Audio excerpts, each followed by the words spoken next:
Bismillahirrahmanirrahim. Assalamualaikum warahmatullahi wabarakatuh.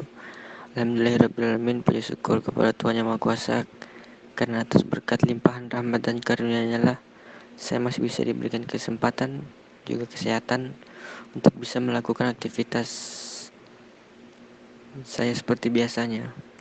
Nah, dan dalam kesempatan kali ini saya akan mempresentasikan mengenai arsitektur, brutalisme, dan monumentalisme. Sebelum saya lanjut, perkenalkan terlebih dahulu, nama saya Rafiq Prasetya Roji, Stambuk F221 18077. Kemudian saya akan langsung ke pembahasan. Yang pertama itu sejarah dan perkembangan arsitektur brutalisme. Arsitektur brutalisme itu adalah langgam dalam arsitektur yang berkembang dari tahun 1950 hingga pertengahan 1970-an. Timbul dari arsitektur modern di awal pada abad ke-20. Brutalisme sering diterapkan pada bangunan pemerintahan atau kelembagaan. Arsitektur brutalisme dikomunikasikan melalui kekuatan, fungsi, dan ungkapan jujur dari materialitas. Konsep arsitektur modern dengan aliran fungsionalisme, rasionalisme, dan kubisme berkembang sesudah tahun 1940 hingga akhir abad ke-20.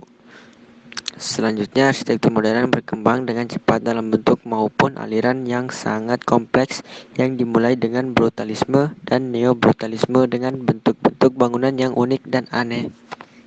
Brutalisme memperoleh momentum besar di Inggris sepanjang pertengahan abad 20 ketika komunitas yang tertekan secara ekonomi melihat konstruksi yang tidak mahal dan metode desain berbiaya murah untuk perumahan, pusat perbelanjaan, dan bangunan-bangunan pemerintahan.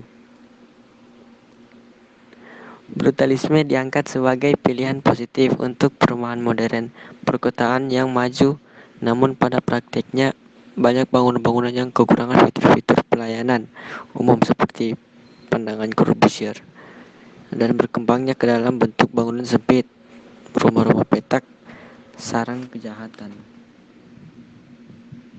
Desain-desain brutalisme juga sering dikritik karena tidak nyaman dilihat. Panduan ke London terbitan Fodor yang terbaru menyebutkan struktur rumah kantor sebagai berat dan membosankan karena gayanya, khususnya yang dari semen dituangkan, itu cenderung mudah untuk dibangun dan dipertahankan, tetapi sangat sulit untuk dimodifikasi. Akan tetapi pada kasus Sterling Tower, desainnya telah terbukti baik untuk penyewa maupun pemilik yang menetap. Nah, seiring waktu banyak struktur-struktur brutalisme yang kemudian dianggap sebagai landmark oleh komunitas mereka karena keunikan dan tampilan yang menyolok. Tahun-tahun terakhir ini, kenangan buruk tentang bangunan brutalisme telah memacu keinginan untuk pemusnahannya agar memberi jalan pada bangunan yang lebih baru, pada struktur komunitas yang lebih berorientasi tradisional. Nah, kemudian ciri-ciri bangunan beraliran brutalisme. Yang pertama itu memiliki bentuk yang aneh, menyimpang dari kaidah dan bentuk pada masa sebelumnya. Yang kedua, menggunakan sistem konstruksi beton dengan permukaan bidang kasar yang dihasilkan oleh pengucap batu kasar atau sengaja dikasarkan setelah perencanaan dibuka. Kemudian yang ketiga, struktur brutalis biasanya berat dan tidak ada proses pelapisan. Yang keempat, bentuk arsitektur cenderung pada sifat-sifat kasar dan kaku, serta bertentangan antara satu sama lain. Yang kelima, menggunakan desain yang memadukan antara kehalusan beton dan tekstur-tekstur yang keras.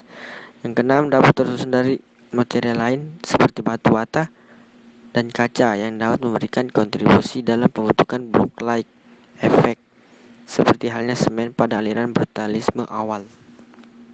Kemudian tokoh-tokoh arsitektur brutalisme yang pertama itu Le Corbusier, yang dengan karyanya itu Chapelle Notre Dame Rockham di Prancis, dan unit di Habitation.